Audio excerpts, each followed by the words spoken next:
Assalamu alaikum wa rahmatullahi wa barakatuh, everyone. Today, inshallah, I hope for myself and for all of you to get to know a little bit about Surah Al-Kahf, the 18th surah of the Quran. I'll start with the famous narration about it. عن أبي الدرداء أن النبي صلى الله عليه وسلم قال من حفظ 10 آيات من أول سورة الكهف عصم من الدجال.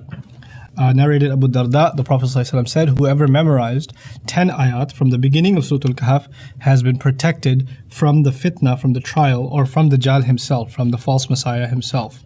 عن أبي سعيد الخدري رضي الله تعالى عنه أن النبي صلى الله عليه وسلم قال من قرأ سورة الكهف في يوم الجمعة أضاء له من النور ما بين الجمعتين. And Abu Sa'id al-Khudri says, whoever recited Surah Al-Kahf on the day of Friday, it lights up for him, it creates a light for him that lasts from one Friday to the next. ما بين الجمعتين, what lasts between the two Fridays.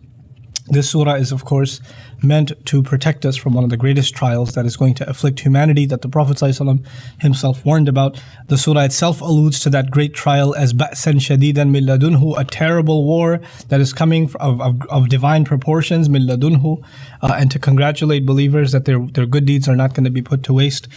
It is a profound surah, very uniquely organized. I'll tell you a little bit about that. Most commonly, it is known that the surah is divided into 4 stories. It's a little bit more complicated than that. It's actually 4 passages and 4 stories.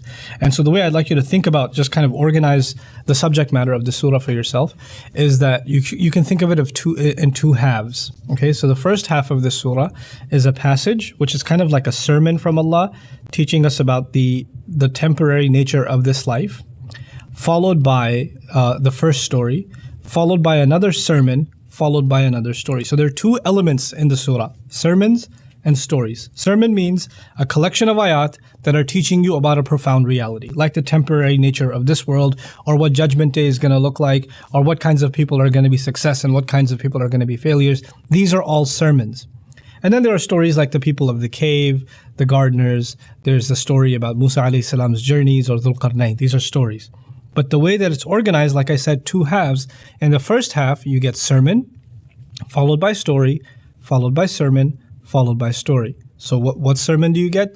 The nature of materialism and how we're not supposed to get locked up into the beauty of this world. إِنَّا جَعَلْنَا مَا عَلَى الْأَرْضِ زِينَةً لَهَا لِنَبْلُوَهُمْ أَيُّهُمْ أَحْسَنُ عَمَلًا وَإِنَّا لَجَاعِلُونَ مَا عَلَيْهَا صَعِيدًا جُرُوزًا. We've taken everything in this world and just made it into beautification so that we can test them who is better in terms of deed. So that's the first sermon, followed immediately by the profound story of young people who survived throughout the most difficult trials and held on to their faith. All they knew was that there is one God and only He should be worshipped. And Allah miraculously aided them throughout the ages, allowing them to sleep for several years, several hundred years even, in the midst of a cave when nobody else knew, and then He woke them up. The story is very famous. So that's your first sermon and your first story. The thing I want to share with you about this first half is that the sermons are related to each other. Inshallah, in a more detailed discussion, you'll see my lectures on Surah Al-Kahf. There you'll see that the first sermon and the second sermon are actually, they complete each other, and the stories complete each other. So this is the first story, the story of the people of the cave. The second story is going to be about 2 gardeners. One of them has a lot of wealth. He's got a great deal of gardens and rivers flowing in between, and they produce at 100% capacity, And the other guy is so insignificant in his assets, his neighbor, that his assets aren't even mentioned in the Quran. Right, and one of them kind of talks down to the other one, and Allah teaches him a lesson by removing all of his assets, and his entire garden is just flipped upside down. Now, what's amazing about these 2 stories is, on the one hand, you underestimate what young people with no material resources are capable of. Materialism isn't just loving money and loving wealth and loving status. Materialism is the idea that you only believe in material resources as capable of providing aid. Like the only thing that's at your disposal is actual physically seen material resources. Allah shatters that on the one hand by us underestimating what young people can be capable of. If they're going to hide out in a cave, how long are they going to survive? They're going to starve to death or come back and get caught. Those are their only 2 options. And yet Allah defies material science, bends the laws of nature for these young men and saves them, right? So we shouldn't underestimate what Allah can do and how the material world itself is in submission to Allah. On the other hand, is not underestimating, it's overestimating. The wealthy gardener overestimates the value of what he has. لَن تَبِيدَ هَذِهِ أَبَدًا. This is never going to go away. Don't overestimate the value of material good. Allah can take it away at any time. So if you have nothing, don't think you have nothing, you still have Allah. And if you have everything, don't think you have everything. Allah can take all of that away so you understand that you never had anything to begin with. So that's how these two stories and the two passages are actually connected to each other. And that's how they're organized. Passage, story, passage, story.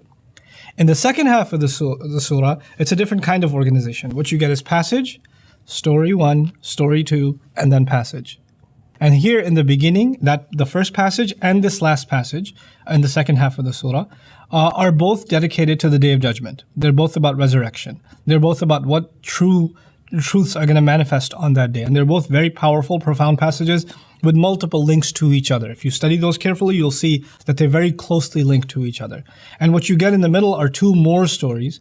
Those are the stories of Musa alayhi salam and Khidr, when he goes on a journey to learn and he makes 3 stops. And then you get a story of Dhul Qarnayn, who goes around the world and he also makes 3 stops. So there are parallels between the story of Musa and the story of Khidr. Also, they both travel and they both solve problems or try to solve problems.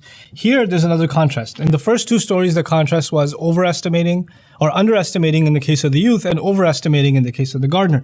Here, Allah teaches us something else. He teaches us about a man, Musa alayhi salam, who wants to establish, he's all about justice. And so is Dhul Qarnayn. They want to do the right thing. But one of them is completely powerless to change the situation around him because he's been instructed, you cannot say a word, you cannot criticize. So when the ship is being wrecked, or damaged, or when a boy is killed right in front of your eyes, or you had to do hard work and put a wall up and you're not compensated for it, you cannot say a word. That's clear injustice. On the other hand, you have Dhul Qarnayn, who sees injustice and fixes it. He solves problems wherever he goes. People come to him with a problem and he solves it. What Allah is contrasting here is sometimes you have the power to do things materially and sometimes you don't.